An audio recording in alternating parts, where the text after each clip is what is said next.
से बोली लखन से रामचंद्र परिपूर्णतम परमात्मा आकर करुणा बरसाने वाले भगवान राम को सादर प्रणाम। राम कथा के श्रवण पाठ करने हेतु उपस्थित करुणामयी दयामयी ममतामयी माताएं बहनें पितातुल्य अग्रजगण आत्मस्वरूप सभी नंद बंधे वाले गोपाल साथ ही साथ हम सभी को अपने मधुर वाणी से सराबोर कर देने वाले मेरे सदगुरुदेव जी, आइए आप सभी के श्री चरण कमलों को मेरा सत्संग प्रणाम है, सत्संग बंधन है, सत्संग दबन है। आइए भगवान की सिम कृपा से हम सबको बड़ा सुंदर अवसर मिला है भगवान की कथा कहने सुनने जानने का। आइए हम सब प्रयास करें अपने आप को कुछ समय के लिए हम भगवान को सौंपने का प्रयास करें और अपने इस जीवन को धन्यता की ओर ले जाएं। रामचरित मानस में बाबा को स्वामी तुलसीदास जी महाराज अनेक लाभ बताए कि मनुष्य भगवान की कथा कहता सुनता है तो निश्चित उनके जीवन से अपराधों का दमन और पुण्य की प्राप्ति हो जाती है। भगवान शंकर जब देवी पार्वती को राम कथा बताना प्रारंभ किए तब कहे देवी राम कथा कैसी है? तो कैसी है राम कथा? कहे मंगल करनी कलिमा धरने तुलसी कथा रघुनाथ की। भगवान की कथा कैसी है? तो कहा गया कि कलयुग के मन को धोने वाली और मंगल कर देने वाली राम की कथा है। तो भगवान की कथा हम सब मानव के जीवन के अमंगल का दहन करता है और मंगल कर देता है। आइए ऐसे भगवान की कथा को हम श्रवण करें, अपने जीवन को धन्यता की ओर ले जाए, पुण्य की प्राप्ति करें। आइए चलते हैं रामचरित मानस की ओर, जहाँ बाबा को स्वामी तुलसीदास जी महाराज बालकांड या पावन प्रसंग लिखे कौशल्यादि नारी प्रिय आचरण पुणे पति अनुकूल प्रेम हरिपद कमल विने। कहें भगवान जो है माता कौशल्या के घर आगे जन्म लेने वाले हैं। यहाँ पर दशरथ जी महाराज और देवी कौशल्या जो है भगवान राम की प्राप्ति के लिए, वैसे यहाँ मनु जी महाराज और देवी शत्रुपा का जन्म हो चुका है अयोध्या के पावन धरा पर महाराज दशरथ और माता कौशल्या के रूप में। क्योंकि हम सब जानते हैं माता कौशल्या और महाराज दशरथ जो पहले जन्म में मनु शत्रुपा में और वो भगवान श्री हरि विष्णु के 23,000 साल कठोर तपस्या किए, 6,000 साल केवल पानी पीकर, 7,000 साल केवल वायु के अधीन रहे और 10,000 साल एक पैर में दोनों के दोनों खड़े होकर भगवान श्री हरि विष्णु की कठोर तपस्या किए। तो तपस्या के दौरान मनु जी महाराज ने कहा कि भगवान मुझे आप जैसा बेटा चाहिए। भगवान से मनु जी महाराज ने उनके समान बेटा मांगा और प्रभु वही वरदान को सच करने के लिए कुछ समय पश्चात अयोध्या के पावन धरा पर भगवान इधर अवतरित होने वाले हैं। यही राम जन्म की पावन गाथा है। तो वो मनु जी महाराज और देवी शत्रुपा का जन्म हो चुका है अयोध्या नगरी के धरा पर माता कौशल्या और महाराज दशरथ के रूप में। अब महाराज दशरथ को ग्लानि हो रही है कि मेरे अभी तक संतान नहीं है, मेरा जीवन बीता जा रहा है। तो भगवान का अवतरण होने का समय जो है निकट आ रहा है। गोस्वामी तुलसीदास जी महाराज पहले तो उनके गुणों का वर्णन किए, लिखे कौशल्यादि नारी प्रिय सब आचरण पुणे पति अनुकूल प्रेम दृढ़ हरिपद कमल विने। कहें कि माता कौशल्या और महाराज दशरथ के दरबार में आगे भगवान अवतरण होने वाले हैं, भगवान का जन्म होने वाला है। तो उससे पहले उनके गुणों का वर्णन कर रहे हैं गोस्वामी तुलसीदास जी महाराज। महाराज दशरथ कौन है, माता कौशल्या कौन है? तो महाराज दशरथ के लिए उन्होंने लिखा कि धर्म धुरंधर गुणनिधि ज्ञाने हृदय भगत मति सारे पाले। कहे कि महाराज दशरथ में ऐसे क्या लक्षण है, ऐसे क्या गुण है जिस कारण उनके घर में भगवान आगे बेटा बनकर जन्म लेने वाले हैं। तो क्या गुण है महाराज दशरथ के में? तो कहें कि धर्म धुरंधर गुणनिधि ज्ञाने, मतलब जो धर्म का पालन करने वाला, सत्य की नीति पर चलने वाला, प्रजा को सुख प्रदान करने वाले महाराज दशरथ जी, जिनका हृदय और मति जो है भक्ति से सना हुआ है, जो दिन दिन सत्य की राह पर चलते चलते प्रजा को सुख प्रदान करते करते एक धर्म परायण राजा महाराज दशरथ। और माता कौशल्या कौन? तो उनके लिए लिखे गोस्वामी जी कौशल्यादि नारी प्रिय सब आचरण पुणे पति अनुकूल प्रेम दृढ़ हरि पद कमल विने। माता कौशल्या जी के में क्या गुण है? तो माता कौशल्या कौन है? तो महाराज दशरथ की 3 रानी कौशल्या नारी प्रिय, कौशल्या, कैकेयी और सुमित्रा, तीनों रानी कैसी है? तो कैसी है? पतिव्रता नारी। और पतिव्रता नारी कौन? मानस में गोस्वामी तुलसीदास जी महाराज देवी अनसुईया और माता सीता के प्रश्न पर बताए हैं कि पतिव्रता कौन? तो ऐसी नारी जिस नारी के लिए संसार में केवल पति ही देवता है, जो नारी धन तन से मन से कर्म से केवल अपने पति के अनुकूल रहती है, जिनके सपने में भी परपुरुष नहीं आते, ऐसे सद आचरण का पालन करने वाली पतिव्रता नारी कहलाती है। तो ये तीनों रानी कौशल्या, कैकेयी और सुमित्रा पतिव्रता धर्म का पालन करने वाली ऐसे पतिव्रता नारी माता कौशल्या। तो ऐसे आदि गुण से परिपूर्ण महाराज दशरथ और माता कौशल्या, जिस कारण से आगे भगवान उनके घर में अवतार लेते हैं। महाराज दशरथ को ग्लानि हो रही है कि मेरे संसार में एक भी पुत्र नहीं है, मैं क्या करूं इसके लिए? तब उनके कुलगुरु जी थे वशिष्ठ जी महाराज, उन्होंने कहा महाराज आपको पुत्र अवश्य होंगे, लेकिन आपको पुत्र की प्राप्ति के लिए पुत्रेष्टि यज्ञ करवाना पड़ेगा, और आप जब पुत्रेष्टि यज्ञ करवाओगे तो आपको पुत्र की प्राप्ति हो जाएगी महाराज। बस आपको केवल यही उपाय करना है। अब ये पुत्रेष्टि यज्ञ का उपाय तो बताए महाराज कुलगुरु वशिष्ठ जी महाराज। तो महाराज दशरथ ने क्या किया? पुत्रेष्टि यज्ञ करवाने के लिए किसको बुलावा भेजा गया? सिंही ऋषि महात्मा को बुलावा भेजा गया, और वो सिंही ऋषि जब आते हैं अयोध्या के पावन धरा पर, तब वही सिंही ऋषि के द्वारा महाराज दशरथ जो है पुत्र यष्टि यज्ञ करवाते हैं। वो पुत्र यष्टि के प्रभाव से पुत्र यष्टि जो यज्ञ है, जब महाराज दशरथ तीनों रानी पुत्रेष्टि यज्ञ किए, तब अग्नि से अग्निदेव हाथ में खीर लेकर प्रकट हुए, और अग्निदेव ने कहा महाराज आप इस खीर को तीनों रानी में बराबर बराबर भागों में बांट दीजिए। ये खीर को खाती ही तीनों रानी जो है आपसे गर्भवती हो जाएगी, और आप निश्चित रहिए महाराज, आपके घर में एक नहीं बल्कि आपको 4 सुंदर पुत्रों की प्राप्ति होगी। ऐसे कौन? अग्निदेव जी महाराज और सिंह ऋषि मुनि, जिनके द्वारा पुत्रेष्टि यज्ञ करवाया गया। महाराज दशरथ को निसंदेह करवाया गया कि महाराज आपको निसंदेह रहिए, आपके 4 पुत्र की प्राप्ति होगी। तो ऐसे पुत्रेष्टि यज्ञ संपन्न होता है।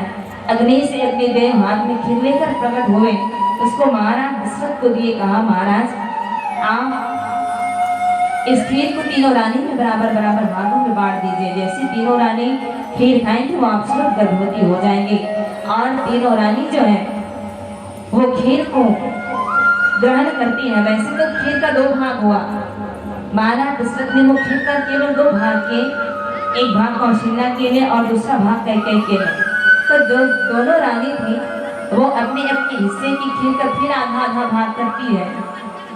कौशल्या भी अपने हिस्से के खीर का आधा भाग करती है, देवी कैकेयी भी अपने हिस्से की खीर का आधा भाग करती है, और आधे आधे भाग को देवी सुमित्रा को देती है। ऐसी तीनों रानी जो खीर को ग्रहण करती है। माता कौशल्या एक भाग खीर, माता कैकेयी भी एक भाग खीर को खाती है, लेकिन माता सुमित्रा 2 भाग खीर को खाती है, जिस कारण आगे क्या होता है आइए भोजन करते हैं, जानने का प्रयास करेंगे। बोलिए रतन से राम की जय। भजन गाए नहीं रे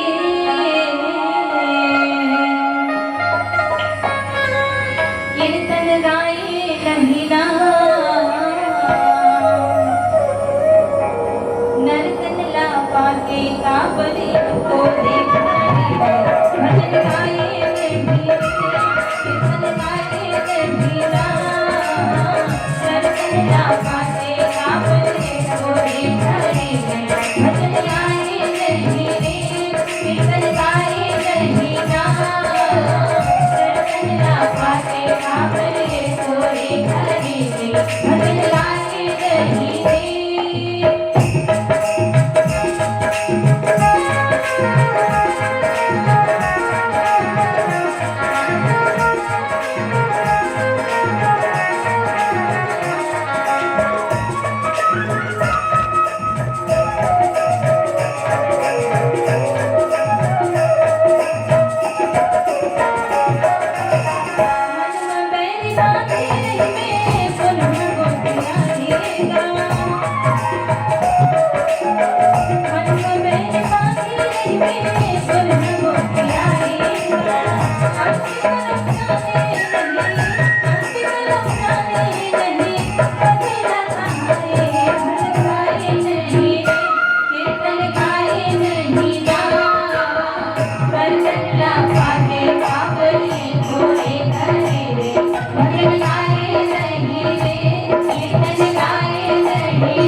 प्रेम से बोलिए लखन सिया रामचंद्र की जय।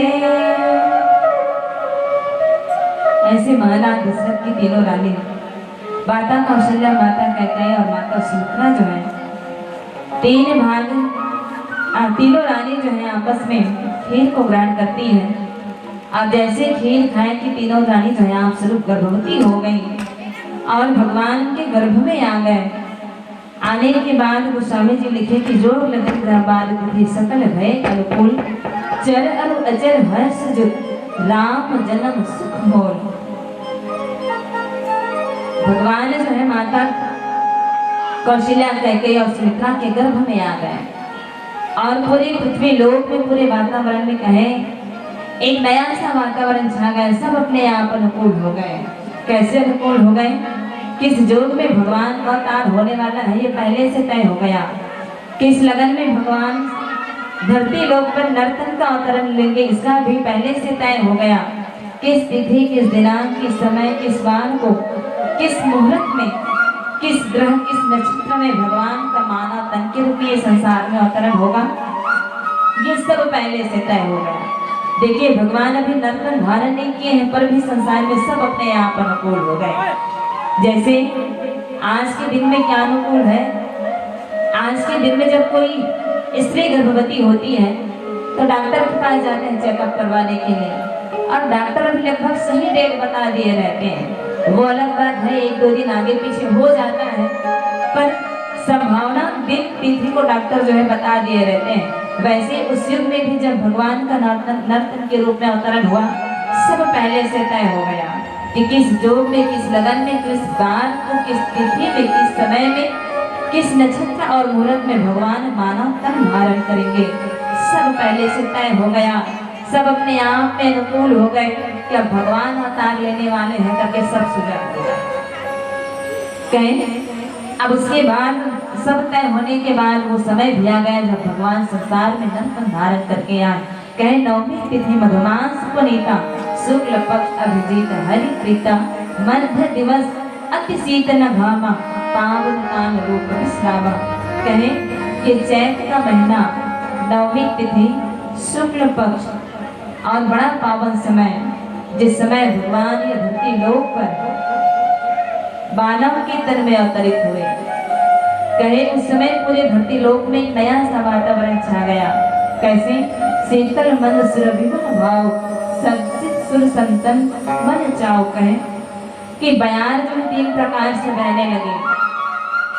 बयार क्या है? तो ये हवा का समानार्थी शब्द है बयार, हवा को ही बयार कहा गया। तो कहे शीतल मंद सुर विमल भाव, बयार जो है 3 प्रकार से बहने लगी। मतलब हवा वही है पर हवा के गुणों में परिवर्तन हो गया। कैसे? जैसे बारिश के मौसम पर जब धरती पर पानी की पहली बूंद पड़ती है तो मिट्टी से सौंधी सौंधी खुशबू आने लगती है। तो ये गुण किसका है? तो पानी जब धरती पर पड़ती है तो मिट्टी से सौंधी खुशबू आती है। तो वो खुशबू हम किससे लेते हैं? हमारे नाक से, हवा के माध्यम से हम नाक से सौंधी मिट्टी को हम अनुभव करते हैं। तो वैसे हवा भी 3 प्रकार से बहने लगी, शीतल मंद और सुगंध। कहें हवा धीरे धीरे से बहने लगी, उस हवा में मधुरता भी आ गई। जैसे वो मिट्टी से सौंधी खुशबू आती है वैसी सौंधी खुशबू तो नहीं आई, पर हवा से भी मधुरता का गुण आ गया। और वो कैसे बहने लगी? शीतलता के साथ मंद मंद गति से हवा जो है बहने लगी। नदियों को देखकर ऐसा लगने लगा मानो नदियों में जल की बजाय अमृत की धारा प्रवाहित हो रही हो। सब खदान को देखकर ऐसे लगता मानो वो खदान में हीरा मोती सोने चांदी की खदान निकल आई हो। ऐसे पूरे पृथ्वी लोक में नया वातावरण छा गया। ऐसे लगने लगा मानो धरती जो है भैया का श्रृंगार कर रही हो भगवान की आने की खुशी में। सब वातावरण अपने आप अनुकूल हो गए।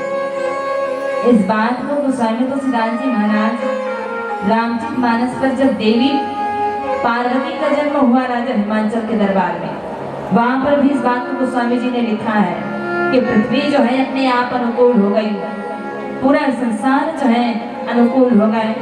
सब अपना अपना रहन सहन भूल गए। कहे नदियों में जल की बजाय अमृत की धारा बहने लगी। पेड़ पौधे जब बेमौसम फूलने लगे। कोई पेड़ पौधा ये नहीं जाने कि किस मौसम में कौन सा फल फलता है, कौन सा फूल फूलता है, पर भगवान के आने की खुशी में सब अपने अपने रहन सहन को भूल गए। शत्रु और मित्र भी एक जगह विचरण करने लगे। ऐसा पूरे धरती लोक पर वातावरण छा गया। पेड़ पौधे भी अपने अपने मौसम भूल गए। कैसे?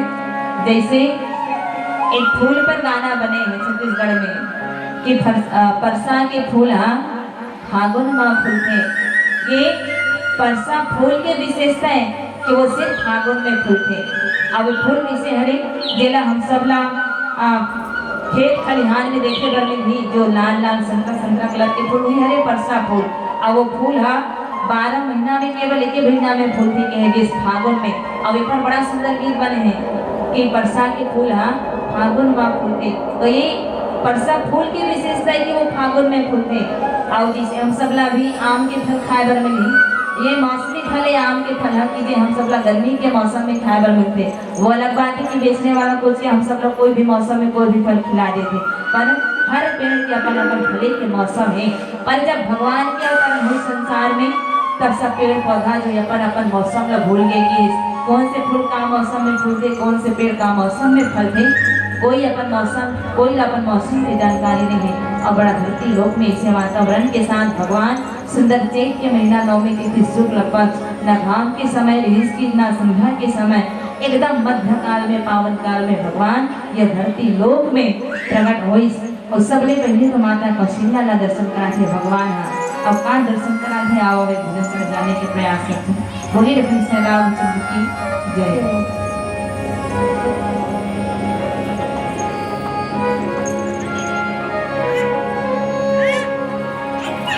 मुझे चरणों से लगा ले मेरे श्याम मुरली वाले,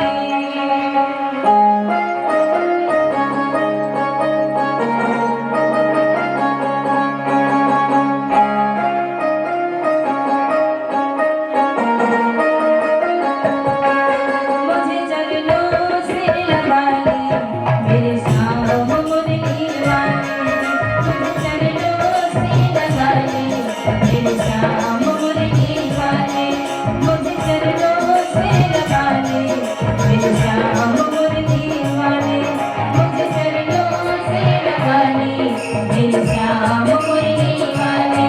मेरी सांस सांस में तेरा, मेरी सांस सांस में तेरा, तेरे नाम मुरली वाले, मुझे चरणों से लगा ले मेरे श्याम मुरली वाले, मुझे चरणों से लगा ले मेरे श्याम मुरली वाले।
प्रेम से बोली लखन सिया रामचंद्र की जय। भगवान जो है चैत के महीना नवमी तिथि शुक्ल पक्ष को ये धरती लोक में तन के रूप में भगवान का अवतरण होता है। अब भगवान जो है माता कौशल्या को अपना विराट रूप का दर्शन करवा रहे हैं। देखिए भगवान बालक बनने से पहले माता कौशल्या को अपना दर्शन कराते हैं।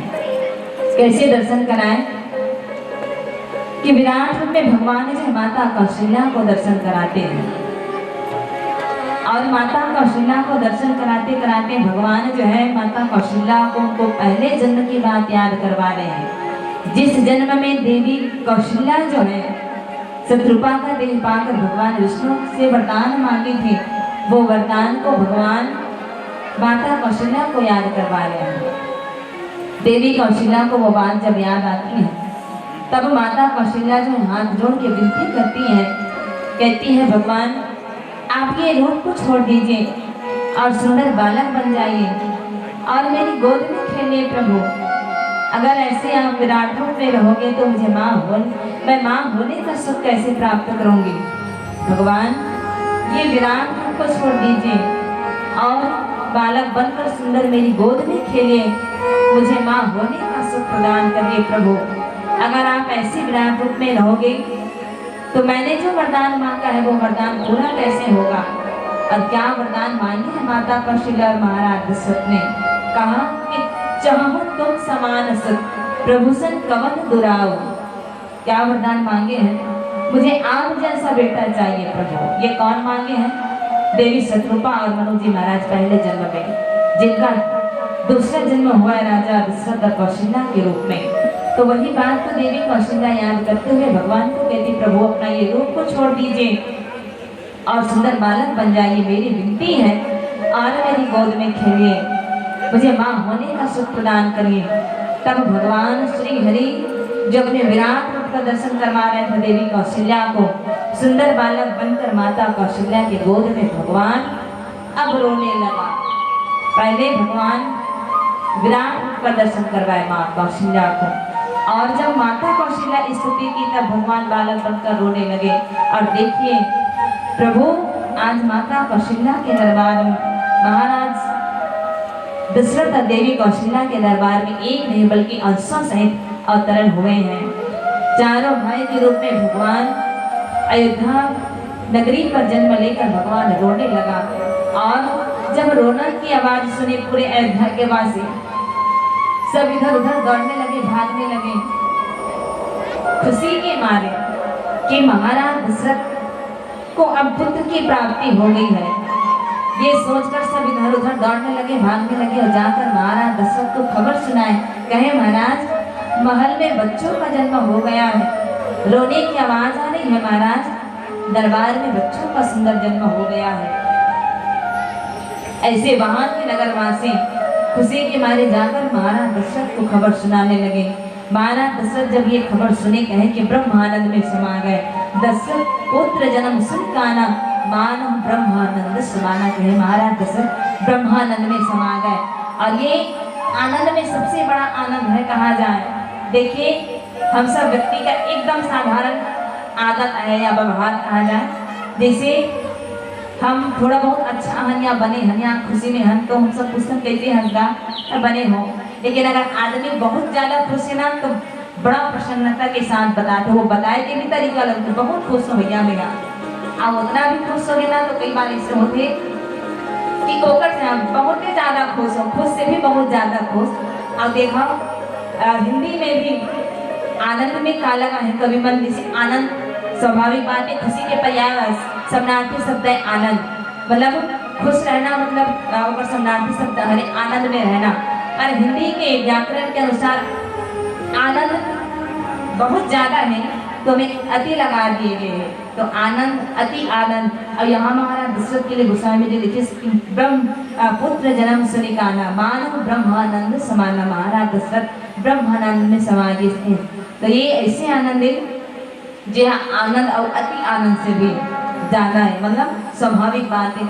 हम सब व्यक्ति के जीवन में आज के परिवेश में ऐसे है कि अगर कोई दाम्पत्य जीवन में विवाह के 1 साल तक अगर कोई संतान के प्राप्ति नहीं हो तो सब व्यक्ति मन जो है बड़े बड़े वैद्य डॉक्टर के पास जाते हैं कि साल भर हो गए भैया हमारे घर में संतान नहीं आया है, तो संतान प्राप्ति के लिए बड़े बड़े वैद्य डॉक्टर के पास दाम्पत्य जीवन में निर्वहन कर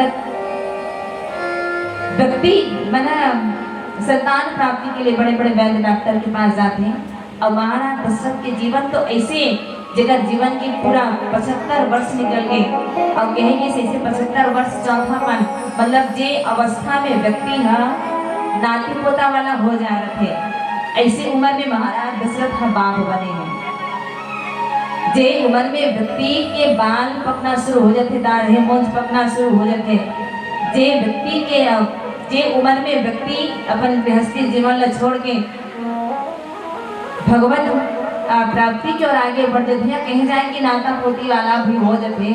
ऐसे उम्र में महाराज दशरथ ला पिता बने के खुशी मिले हैं। तो 75 वर्ष उम्र जीवन के बीत के महाराज दशरथ के, तो छोटे मोटे आनंद में नहीं भैया महाराज दशरथ हाँ बहुत बड़े आनंद में है। काबल बड़ा कठिनता के साथ जे चीज मिले रहते ना तेकर महत्व जो है बड़ा बढ़ जाते और बड़ा कठिनता के साथ महाराज दशरथ ला पुत्र के प्राप्ति हो है। सहज नहीं हो कोई चीज ला पाना, अब खासकर ऐसे जे चीज ला हम पाए बर अपन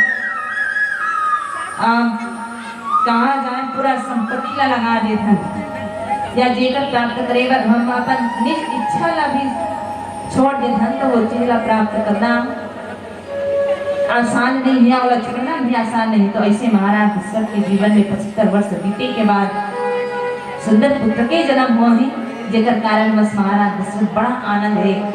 और का कारण आनंद है कथे और का कारण आनंद में है। गोस्वामी जी लिखते ये बात है, पहली बात तो ये कि वो घर बेटा हो गए, ये बात करने के महाराज दशरथ खुश है।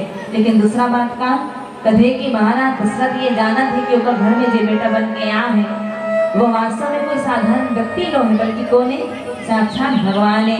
जी हाँ, मोर के कारण, मोर कल्याण के कारण मोर घर मोर बेटा बन के आया है। महाराज दशरथ ये बात को सोच सोच के बड़ा प्रसन्न है कि मोर घर आ है वो भगवान हरे, कोई साधारण व्यक्ति नो है। और का कारण आ है कहे मोर हित मोर कल्याण करे बर मोर घर में मोर बेटा बन के भगवान आए।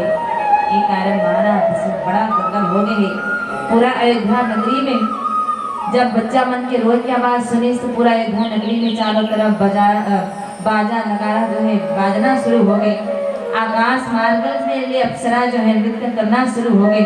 सब गंधर्व सब देवता मन मंगल सोहर के गीत जो है गुनगुनावत है। काबर सिर्फ और सिर्फ महाराज दशरथ और माता कौशल्या भर भगवान नहीं आए, बल्कि वो देवता मन भर भी भगवान के अवतरण हुए। वो भक्त मन के कल्याण करे बर भगवान के जन्म हुए। एक कारण पूरा पृथ्वी लोक में धरती लोक से आकाश लोक तक सब जीव भगवान के जन्म के आनंद मनावत है। आकाश मार्ग में अब सब अप्सरा मन नृत्य करत, सब गंधर्व मन मंगल चार करत और धरती लोक में अयोध्या के वासी मन बाजा बजावत अयोध्या नगरी ला सजावत सब जो है बड़ा आनंद सोहर मंगल मनावत है। काबर अयोध्या के पावन धरा में भगवान के जन्म हो गए हैं, सबके कल्याण करे बर ऐसे सबके सब सोच करके आनंद मनावत है। और देखा भगवान सबके कल्याण करे बर अयोध्या नगरी में नर्तन धर के भगवान के जो जन्म हो गए हैं। और मानस में ये बात गोस्वामी तुलसीदास जी महाराज लिखे कि भगवान के अवतरण का कारण से हो। तो वैसे तो अनेक कारण से भगवान के अवतार होते, लेकिन सबसे मुख्य कारण जब हो धर्म के हानि बाणी असर अधम अभिमानी तब तक प्रभु हरे विविध शरीरा हर कृपा निधि सज्जन पीड़ा। जब भगवान अनेक कारण से भगवान के जन्म होते, पर विशेष कारण कि जब धर्म के हानि होते, जब पापाचार बढ़ते, तब तक भगवान जो है मनुष्य के रूप में अवतार लेते। त्रेता युग में, जे युग में, सतयुग जे युग में पाप लेस मात्रा इस युग में, सतयुग में पापे निरीक्षक लेस मात्रा, तो ऐसे सतयुग में भगवान के वामन अवतार हो। त्रेता युग में थोड़ा बढ़ गए, ऐसे युग में भगवान के रामावतार हो। द्वापर युग में भगवान के कृष्ण अवतार और कलयुग में इसे कहे गए हैं कि कलयुग में भगवान के कल्कि अवतार हुई। तो ऐसे बड़े बड़े युग, जो युग में पाप निरीस और युग में भी भगवान का अवतरण होना पड़ेगी, तो ये कलयुग में भी निश्चित भगवान के अवतार हुई। तो ये सब मुख्य कारण है, जिस कारण से भगवान हर युग में सब भक्त के कल्याण करे बर, अधर्म के नाश करके धर्म की पुनः स्थापना करे बर भगवान के जो अवतार होते हैं। और त्रेता युग में रावण जिससे अत्याचारी नाश करे बर सब भक्त मन सुख प्रदान करे बर भगवान आज अयोध्या के पावन धरा में महाराज दशरथ और माता कौशल्या की गोद में भगवान एक नहीं बल्कि अंशों सहित मनुष्य के रूप में अवतार हो कि भगवान सुंदर बाल लीला कर माता कौशल्या और महाराज दशरथ के मान न रखत भगवान सुंदर बाल लीला के दर्शन पूर्ण अयोध्या वासी मेला कराते। अब आगे गोस्वामी तुलसीदास जी महाराज एक अंतिम भजन के साथ बोले लखन सेना भजन की जय।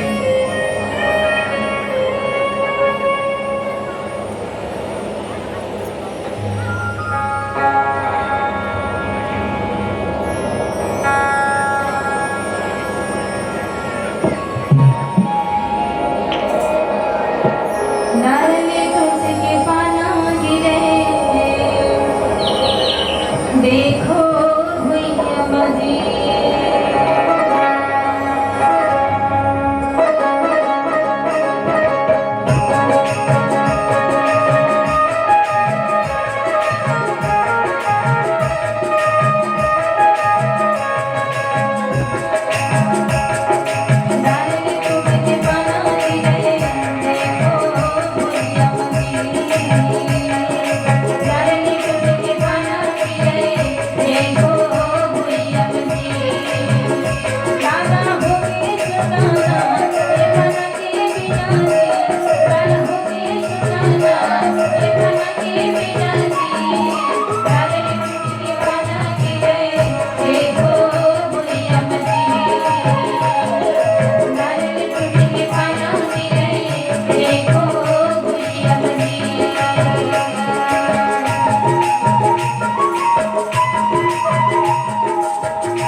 कमल रखा गौ भोजन। बोलिए श्यावर रामचंद्र की जय। बोलिए श्यावर रामचंद्र की जय। आइए जोरदार ताली से सम्मान चाहेंगे। अभी हम सबके बीच इस मानस प्रज्ञा में महत्व खेल रहे थे। श्री जानकी बालिका मानस परिवार सोनेवाला के मानस सखियों के द्वारा, जो कि यह सृष्टि के निर्माता मातृशक्ति